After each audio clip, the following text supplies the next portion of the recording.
தூய்மை பணியாளர்கள் கடந்த பல நாட்களா போராடிட்டு இருக்கிறாங்க. எங்க வேலையை வந்து நிரந்தரமாக்கணும், அரசு வேலையை அறிவிக்கணும் அப்படின்னு சொல்லி போராட்டம் நடத்துறாங்க. அரசு அதிகாரிகள் போய் பேச்சுவார்த்தை நடத்துறாங்க. பேச்சுவார்த்தை தோல்வியில தான் முடியுது.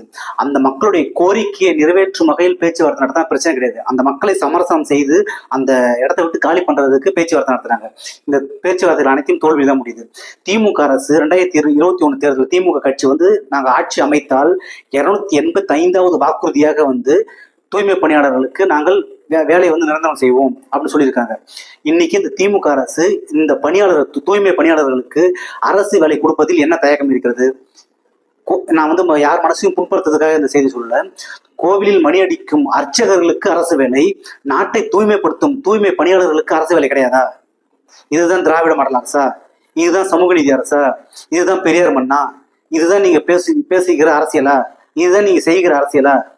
தூய்மை பணியாளர்களுக்கு நிரந்தர அரசு வேலை வழங்க வேண்டும் என்பதுதான் அந்த மக்களுடைய கோரிக்கை. அந்த கோரிக்கையை நிறைவேற்றுவதுதான் அரசுடைய வேலை. ஆனால் அதை விட்டு நீங்கள் என்ன சொல்றீங்க? நாங்க வந்து சொன்ன வாக்குறுதியை நிறைவேற்றிட்டோம், சொல்லாததையும் நாங்க வந்து செஞ்சுட்டோம் அப்படின்னு வந்து சொல்லியிருக்கீங்க. தூய்மை பணியாளரோட வாக்குறுதி வந்து நீங்க சொன்னீங்களா இல்லையா? உங்களுடைய வாக்குறுதியிலே வந்து, அதாவது நீங்க வந்து 2021 தேர்தலை சந்திக்கும் போது நாங்கள் ஆட்சி அமைத்தால் தூய்மை பணியாளர்களுக்கு நாங்கள் அரசு வேலை கட்டாயம் கொடுப்போம் அப்படின்னு சொல்லி 285வது வாக்குறுதியை நீங்க கொடுத்துருக்கீங்க. இதற்கு என்ன பதில்?